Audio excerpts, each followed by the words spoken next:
Check out my brand new book, Micro Living, in the description below. Also, my plans for the Transforming A-Frame Cabin. Tons of these have been built around the world now. Also coming up in North Carolina, Regalwood, North Carolina, we have a fully hands-on tiny house building workshop hosted by myself and my brother Dustin, alongside Chris Strathy, the capable carpenter, Chris Shapnick from Tiny Industrial, Andrew Odom from tinyhousenc.com, and many, many more. All the info is down below, fully hands-on, Regalwood, North Carolina.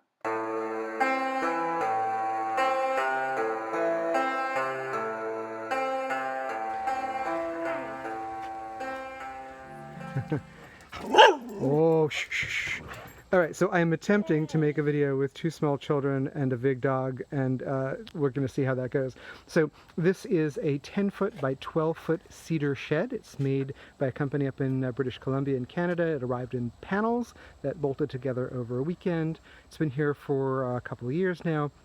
And it's an alternative to putting on an addition to the house. Much less expensive, kind of does mostly what I need it to do. Now, there's the Better Homes and Gardens Architectural Digest tour, and then there's reality. And reality is you have kids and a dog, and things are never clean or tidy. But I want you to get a view here. That's the wood ceiling that we put in. The walls are made out of plywood, which we painted. This is a queen-size bed. I got the bed frame off Craigslist, cheap. I got a new mattress. It came in the mail from the internet. Looks like those Pillsbury biscuits that come from the supermarket in a little cylinder. You pop it, it puffs up, gets like huge. It's amazing how you can fit a mattress in such a tiny box. There's a desk here. These doors here, this is a panel. These are wood doors that I got from an old warehouse in San Francisco when they were tearing it down to build a new stadium 20 years ago. I put some mirrored glass in there to kind of make the space appear bigger. Now you notice, even though it's a 10-foot by 12-foot shed, we've got lots and lots of windows, lots of light, views out into the garden.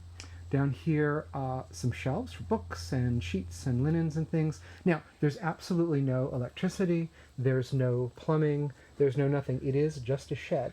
But if you notice, we've got a little bit of a slate floor here by the front door. And then we've got a solid bamboo flooring, not a laminate, actual solid bamboo. So it's durable and it's natural and pretty.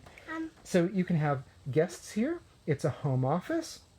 In order to get electricity to work without breaking any laws, I have little power packs. So let me see. Here, this one here. This is a travel battery pack for cell phones and laptops and iPads, and we just plug these in with a USB plug, and it runs a light up there over the bed and little lamps all around. So this way we get... I'm going to put my shoes back on, okay? You're going to put your shoes back on? See, this is why the place is messy, because we've got all this cuteness going on, right? And you got this kind of cuteness and you do not have a tidy space, but it's a nice trade-off. Look at this cuteness.